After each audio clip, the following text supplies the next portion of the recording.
Hello friend, कैसे हो? नमस्कार। आजची रेसिपी आहे केळीची भाजी। कच्च्या केळीची भाजी बनवणार आहे। बघूया आजची सामग्री केळीच्या भाजीची। हे केळाचे फूल असते ना, त्याचे शेंडे आहे ते कापून घ्यायचे। असे कापून घ्यायचे दोन्ही साइड।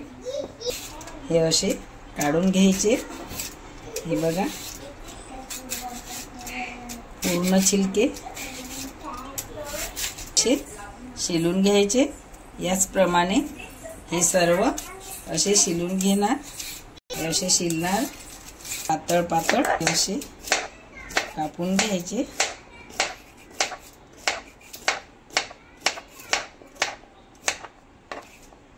याला तळून घ्यायचं। ठेवलेलं आहे, कढाई ठेवलेली आहे, त्यामध्ये तेल घालणार आहे। कढाईमध्ये तेल घातलेलं आहे, थोडं मीठ लावून घेतलेलं आहे। याला थोडं फ्राय करून घेते मी, तेलामध्ये तळून घेत आहे। हे आता तळून सर्व असे तळून घ्यायचे। बघा आता काढून घेत आहे, काढून घ्यायचे।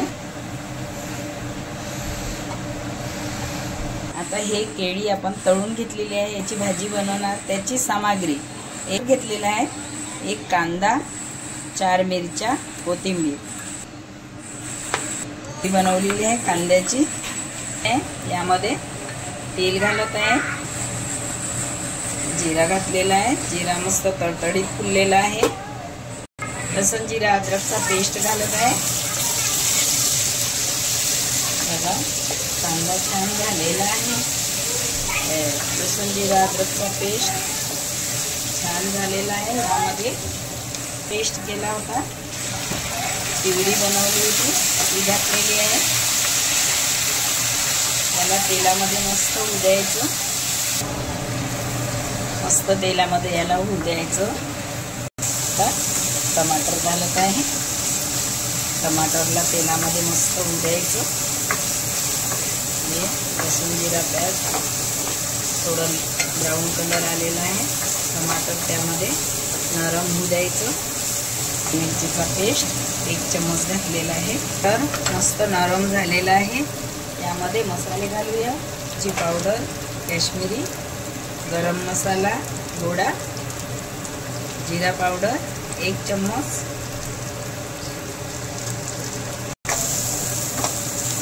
छान झालेला आहे। तेल सुटलेलं आहे। कलरसाठी हळद घातलेली आहे। बघा थोडं या चम्मचभर पाणी घातलेलं आहे। त्यामध्ये हे मसाले सगळे होऊ द्यायचे, मसाले करपाव नाही म्हणताना थोडं पाणी घातलं। बघा किती मस्त छान कलर आलेला आहे। मसाले किती छान झालेले आहे, तेलामध्ये तेल पूर्ण वरती आलेलं आहे। मिल्क फ्रेश क्रीम घातलेला आहे। एकत्र करून घेऊया। बघा मीठ घालत आहे, चवीनुसार मीठ घालायचं। थोडं पाणी घालत आहे। तयार झाली हे केळी आपण जे हे तळून घेतलेली ती घातलेली आहे। बटर घालत आहे, त्याने अधिकच टेस्ट येते। बटर घातलेलं आहे। आता कोथिंबीर घालूया। कलर छान आलेला आहे।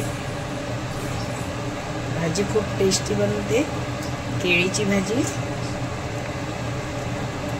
झालेली आहे। आता काढून घ्यायची, भाजी झालेली आहे। बघा भाजी काढलेली आहे, रेडी झालेली आहे भाजी। किती छान झालेली आहे, कलर पण मस्त आला, टेस्टी पण झालेली आहे। माझ्या चॅनलला सबस्क्राईब करा, शेअर करा, लाईक करा आणि बेल आयकॉन दाबायला विसरू नका। धन्यवाद, थँक्यू।